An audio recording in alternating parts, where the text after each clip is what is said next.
What I am interested to understand is the concept of IDCs, and when decisions are taken on support for Ukraine, is an IDC held, or is that support determined by the department which may be affected, for example, defence versus something that you may give out of humanitarian aid?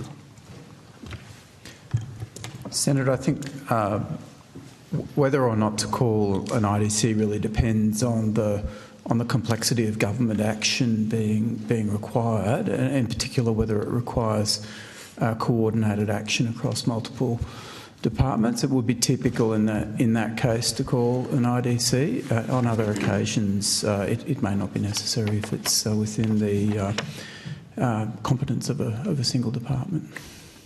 Mm-hmm. So, Secretary, in terms of Australia's overall support then for Ukraine, if we're now talking about whole of nation defence, if we're talking about whole of nation engagement in something like this, where is the coordination if individual departments, if something is within their remit, if they're just deciding to do it or not do it, where is the whole of government coordination of Australia's support for Ukraine?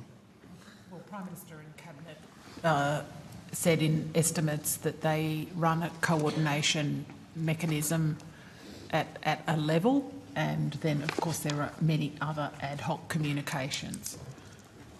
If you want to add, go ahead.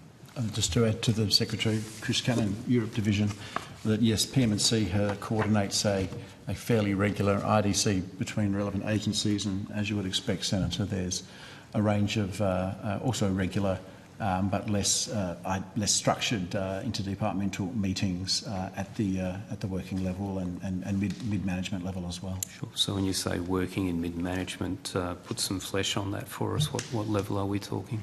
Say again. Can you say that again, please, Senator? You said working level and mid-management level. We're clearly not talking Ms Adams at all of those meetings. Sorry, yeah. So Deputy Secretaries, who are we talking? Understood. The IDC that's chaired by the Department of Prime Minister and Cabinet's typically held and chaired and represented at the FAS level, and then there's very often director level meetings, on average about once every fortnight, director being the EL2 level in the APS. And so the outcomes of those coordinating meetings in terms of agreeing or aligning or prioritising actions, is that for information for each of the agencies, or is there a sign-off function that follows from those meetings in terms of agreeing a national course of action and priorities?